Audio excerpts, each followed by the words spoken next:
babake alianza kulala na yeye akiwa class 2. Ati alikuwa anatoka shule akikuja saa 7, wao lower classes walikuwa wanatoka saa 7. Babake anamfungia kwa nyumba, anamtoa nguo.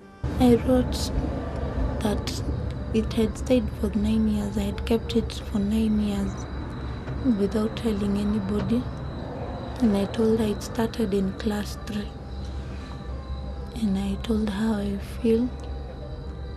I will tell her why I used to do this. I explained everything. First, because of the threats. And then I would feel bad. I would see myself as somebody who is that. Because it's not something that you can easily share with anybody. Yeah, I will fear to tell anybody that because of the way they will react. Maybe they would take me as being the bad one. Pedophilia involves grown-ups, having sex with children. Okay, a lot of times it is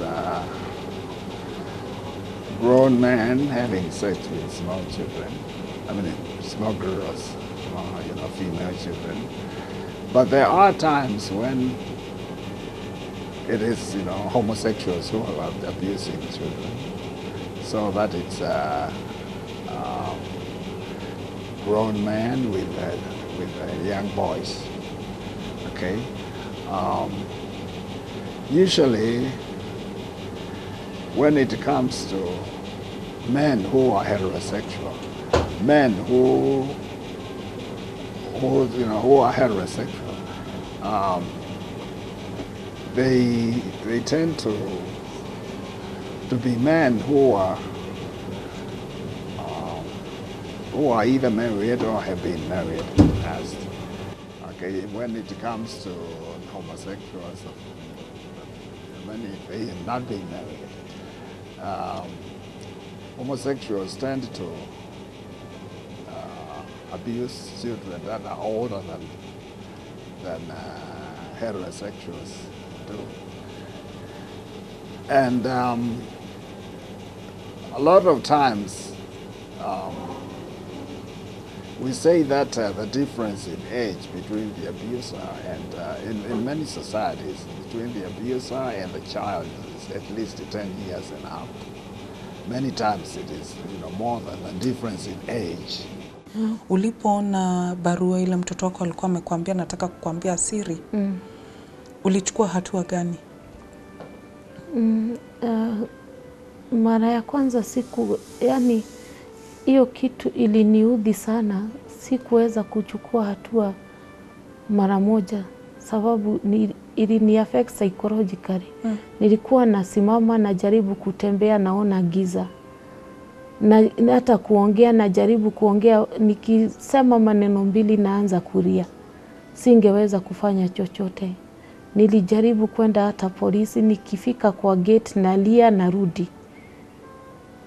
Nimeenda polisi kama mara 10, naenda narudi, nalia narudi. Baadaye ndio nikaenda nikaona sasa, najiuliza nikienda polisi yeye ni askari. Niende polisi, nitaripota askari kwa askari mwenzake namna gani? Nikaona niende kwa ofisi ya watoto.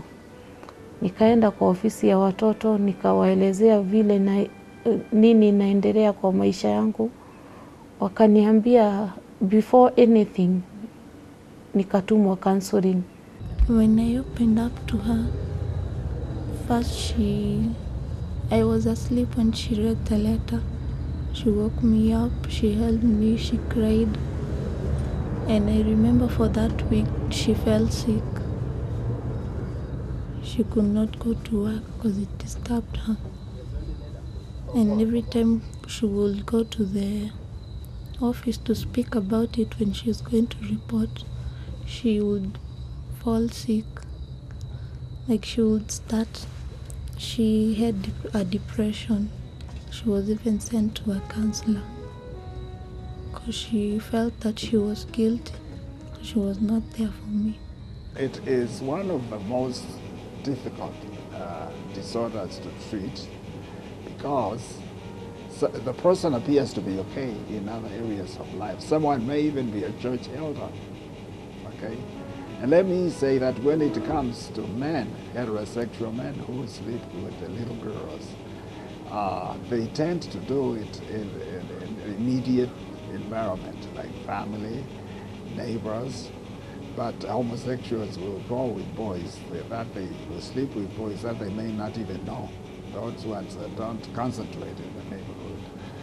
And so it is a very, very bad disorder. It is damaging both physically and mentally. And I want to tell you that although I have not dealt with these cases since I came back from the U.S., but I dealt with people, I worked with criminals in the U.S., and some of the children abused were so young, they would be torn into pieces, physically speaking. Physically speaking, they would be torn into pieces.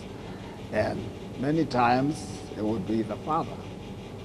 And now these people are sick because you talk to someone and someone says, oh, I was just trying to love my child. He used to tell me that I'm his daughter.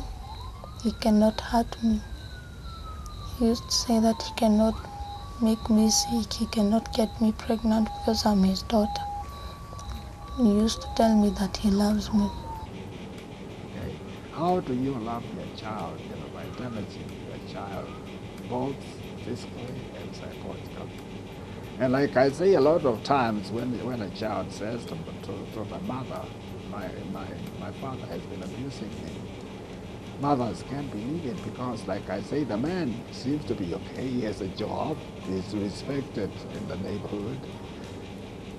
So the mother will tend to say, you are making this up. What are you trying to cover? Kesho yake nikaenda kwa ofisa wa watoto, nikamwambia nimeripot. Akaniambia na hii kesi si tujaribu tuipeleke kwao kazini, sababu tukipeleka kazini hata kama hatafungwa utapata usaidizi ya kulea watoto na kuwasomesha. Nikamwambia ni sawa, naweza enda kwao kazini. Nikaenda kwao kazini, nikawaambia, nikakuta yule director wa complaints, nikamwambia. Akaniambia kesho yake nikuja na mtoto tuandike statement. Kesho yake nikakuja na mtoto.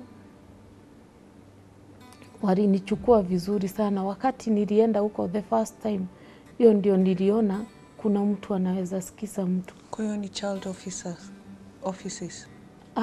Kwa hiyo headquarter ya mahali yeye anafanya kazi. Yeye ni administration police. Wakati nilienda headquarters, Harambee House, walinichukua vizuri sana. Niliingia, wakanikaribisha, kwanza yule ofisa narrate hiyo story kwake, mwanaume, alianza kulia. Na akaniambia hii maneno tutafuata, lakini lazima niongee na mkubwa wangu nimfikishie hii maneno ndio ajue tutaifuata namna gani.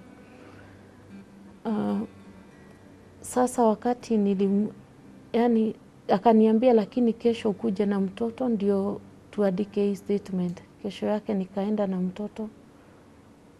Hata wakaona hakuna haja ya kupeleka mtoto through that statement. Huyo ofisa alitoa pesa kwa mfuko 5,000 akapatia mtoto, akamwambia hii ni school fees yako, nataka kusikia Monday uko shule. Akaniambia hiyo maneno mimi ndio nitashughulikia, tutajua vile tutafanya. Huyu hawezi kutanish jina ya kikosi. Studies that have been done show that people who abuse children were abused themselves, sexually abused as children. So it seems like it is passed on. You're abused, then now you abuse children. And studies show that it is people who went through similar experiences when they were growing up. Mtoto umesema babake alianza ulifanya mapenzi naye akiwa mdogo. Nini ilibadilika na msichana wako? Wakati huo mtoto hakuwa, yani babake hakuwa ana penetrate. Alikuwa na, yani anamdhulumu kwa mambo machafu sana. Bleeding, no, because he will use even his tongue. It was like he was breaking my virginity slowly, that you could not notice it fast.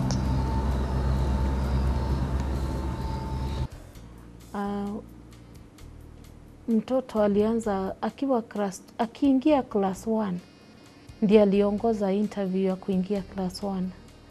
Kwenda class 2 mtoto akadrop, akaanza kuwa last, akaanza kuwa muoga, ukimuogeresha anastuka. Akisikia sauti kama umeongea umepaza sauti kidogo anastuka. Akaanza yani hata kutembea, ka change style ya kutembea. Anatembea kama anainama, ako na uoga. Sasa baadaye ndio alianza kujikojorea. Huyo mtoto aliacha kukojoa kitanda akiwa mwaka 1. Wakati aliacha, yani after sasa kufika class 2, 3 hapo, akaanza kujikojorea. Anakojoa kitanda, anakojoa peke yake akiwa amesimama hivi. I would start hating myself. I would not concentrate in school and lost focus when I was studying. Most of the times when I got home, I would not study, but I would go straight to bed and sleep. And I was afraid of making friends because I did not used to talk to people. I would stay alone. Apart kwa maumivu ya kufikiria babake amemtendea hivi, nini ingine ilifanyikia mtoto wako? Kwanza kabla ya kujua ile kitu imemtendekea, alianza kuugua. Akakaa kama ameshikwa na ugonjwa wa ngozi. Akampeleka hospitali nyingi. Baadaye ndio alijulikana ako na STD. Unajua ni STD gani? Alikuwa na gonorrhea na syphilis. Unajua ilikuwa imekaa kwa muda gani? Daktari alituambia iko at advanced age stage. Okay. So at least alipata madawa. Yeah, alitibiwa. The first day when he did